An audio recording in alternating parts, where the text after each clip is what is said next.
Bonjour les abonnés de Guidance et Soins de l'âme. On se retrouve pour une nouvelle vidéo, cette fois-ci de présentation d'un agenda. L'agenda 2022 de Magique Sorcière, donc paru chez Larousse, il est déjà arrivé. Vous allez voir, il est sympa parce que il est en petit format, les couleurs sont lumineuses. On a beaucoup de doré donc sur un fond bleu. Et donc c'est vraiment en fait calé avec le rythme de la nature, le rythme du soleil, de la lune, les cycles en fait. Pour une année en harmonie avec les éléments et le cosmos, avec cet agenda, vous allez réveiller la magique sorcière qui est en vous. C'est un outil idéal pour s'initier à la magie, comprendre le fonctionnement des cycles solilunaires, les correspondances astrologiques et pratiquer des petits rituels prêts à l'emploi pour se reconnecter avec l'univers et son moi profond. Ce journal de bord witchy vous permettra de trouver le moment le plus propice à la réalisation de votre volonté, d'y noter vos intentions mais aussi vos ressentis, vos humeurs, vos cycles menstruels, afin de vous caler au mieux avec les énergies du jour. Les illustrations sont de Wild Amanda et les textes de Delphine Lalande. Donc nous avons ici une magnifique sorcière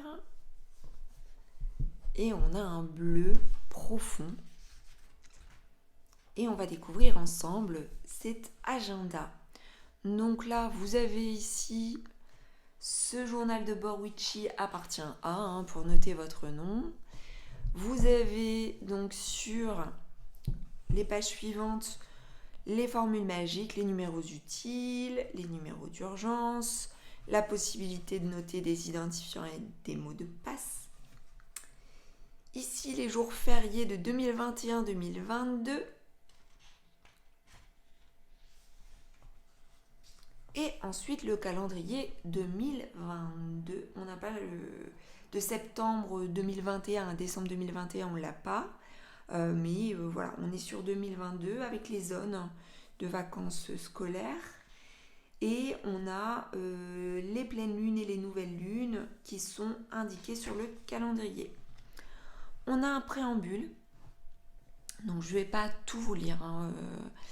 Parce que voilà, il y a énormément de choses. Et puis, enfin énormément de choses. Il y a quand même quelques pages de présentation. Donc je vais vous lire succinctement des paragraphes. Un préambule. Donc cet agenda s'adresse à toutes les sorcières en herbe.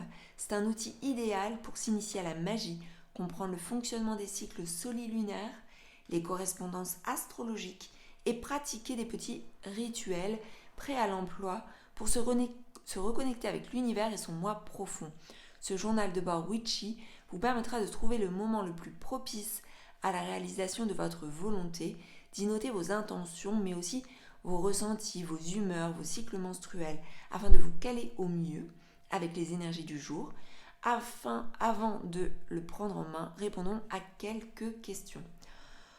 Donc après voilà, vous avez des informations en fait sur la Wicca, pourquoi utiliser la Wicca au quotidien, pourquoi également pratiquer des rituels. Alors vous allez voir, c'est des rituels qui sont simples et qui en plus sont vraiment adaptés au cycle. Donc le travail est déjà, en fait, on va dire, pré-mâché. Ce sont des rituels qui sont proposés, bien entendu. Il n'est pas nécessaire de faire tous les rituels, mais d'en pratiquer quelques-uns. Plus on s'exerce au rituel, plus il est facile, en fait, d'obtenir des réponses, gain de cause, et de se sentir, en fait, en harmonie avec soi-même, avec les autres et avec l'environnement. Donc là, on vous dit pourquoi certaines périodes sont plus propices. Effectivement, les dates des rituels ne doivent rien au hasard, elles correspondent à des phases particulières du soleil et de la lune, qui diffusent chacune une énergie puissante et spécifique. Certaines vont être propices à l'action, d'autres au vœu, à l'introspection, à l'amour, à la chance. Les rituels permettent de se connecter à ces énergies et d'en tirer bénéfice dans les domaines souhaités. Donc voilà, pourquoi la lune et comment se connecter à l'univers. Et ensuite, nous retrouvons les grands principes de la magie. En Wicca, donc là c'est pareil, je vais vous lire une partie. En Wicca, il existe des principes fondamentaux que toute bonne sorcière se doit de suivre. Les rituels sont pratiqués pour être en harmonie avec la nature, au rythme du soleil, de la lune et des saisons. Nous sommes responsables de la nature et de notre environnement. Nous reconnaissons qu'il existe une force supérieure à la nôtre. Nous recherchons l'harmonie en toutes choses et l'équilibre des pôles, féminin et masculin, l'un ne pouvant fonctionner sans l'autre. Nous appliquons notre art avec sagesse et bienveillance et cherchons à faire le bien, sinon gare à la loi du triple retour. Ça, c'est hyper important. Voilà, bienveillance. Ce qui compte avant tout, c'est la pureté, la sincérité, la spontanéité de l'intention. Nous observons des règles de bienséance à l'égard des divinités invoquées. Les sorts et les souhaits doivent être à notre portée. Donc voilà, ensuite on a donc un paragraphe sur les sabbats, les esbats, que célèbre-t-on lors des sabbats. On va retrouver toutes les célébrations.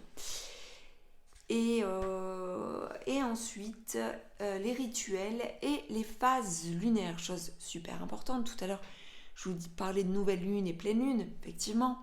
Donc, en fonction de la phase lunaire, on va pas déjà nous vibrer de la même manière. On va pas avoir normalement la même énergie. Et certains rituels vont être plus propices que d'autres. Donc, on a bien sur un cycle de 29 jours 4 grandes phases. Et donc, on a un premier croissant, premier quartier. On a un dernier quartier. On a donc la nouvelle lune, la pleine lune.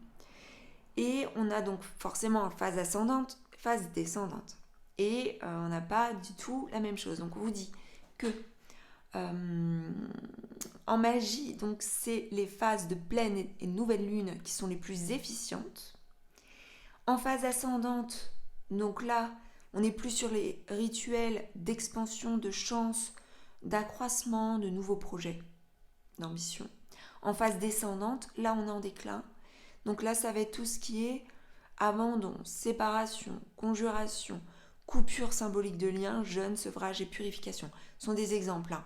Mais on voit bien la différence entre la croissance, la décroissance. Donc on lâche prise avec la phase donc descendante. Et en phase ascendante, on souhaite, on commence à mettre en place des choses, à se projeter, à visualiser, à espérer, à formuler des vœux et à commencer à être dans l'action par rapport à cela. Donc vous avez la nouvelle lune, la pleine lune. On vous dit donc par rapport au premier quartier aussi. Premier quartier, donc la phase est favorable à la créativité et la divination. Elle booste la volonté, la motivation et accroît notre détermination. Elle est propice aux rituels de chance, de fortune et d'amitié. Et pour le dernier quartier, donc dans son déclin, cette lune temporise, apaise et assagit. On intègre les changements véhiculés par le cycle lunaire sur sa fin. On pardonne, on formule des vœux de rédemption et de guérison. On rompt avec nos mauvaises habitudes et les liens toxiques. Et ensuite, nous avons l'influence de la lune par élément. Donc élément feu avec ce qu'active en fait la lune ou désactive cette lune en fait. Donc l'influence pour le feu, pour l'air, pour la terre, pour l'eau, avec donc les signes astrologiques correspondants et ce qu'il faut éviter lors de ces phases lunaires. Ensuite, on vous dit de quoi ai-je besoin pour mes rituels. Donc, on vous parle d'un matériel de base. Et ensuite, du pouvoir de la couleur des bougies. Donc, je vous mets volontairement pas la page en entier pour préserver le travail de l'auteur, bien entendu. Et ensuite, les jours favorables en magie. Vous avez les instants magiques et ensuite, pour chaque mois, vous allez retrouver comme ça une belle illustration avec une citation. Donc là, pour septembre 2021, en l'occurrence, tout est magie ou rien. Hein, là, c'est dichotomique. Il n'y a pas d'entre-deux. Tout est magie ou rien. En gros, voilà. la vie est magie. Et vous avez ensuite la semaine qui va du lundi au dimanche pour chacune des semaines, avec ici, comme on vous l'avait indiqué, donc des rituels ou des informations importantes en fonction du cycle, et avec sur la droite la période sur laquelle nous sommes. Donc ici forcément, donc on va être sur donc la semaine du 30 août en fait au 5 septembre, avec ici à chaque fois donc où en est la lune dans son évolution. Voilà, vous avez la possibilité à chaque fois de mettre votre petite note, et voyez, on recommence ici avec ici des nouvelles informations. Donc là, c'est la période de la nouvelle lune, alors qui est par exemple ici le mardi 7 septembre, qui sera là. Donc la nouvelle lune sera en Vierge. Par exemple ici, on vous dit en signe de terre, cette nouvelle lune pragmatique incline au rangement et à la propreté. On nettoie sa maison en profondeur pour chasser les dernières scories de l'été et se projeter efficacement dans la rentrée. On optimise son énergie en gérant son temps, on organise et on planifie ses journées en observant une hygiène de vie régulière. On dort et on mange sainement à heure fixe. Et voilà, et après vous allez retrouver à chaque fois, vous voyez, des informations. Là, la lune sera en poisson, etc., etc. Vous allez retrouver ça à chaque fois. Et donc pour terminer, vous voyez, là je reprends par exemple au hasard ici. En avril 2022, vous avez une potion pour sieste enchantée.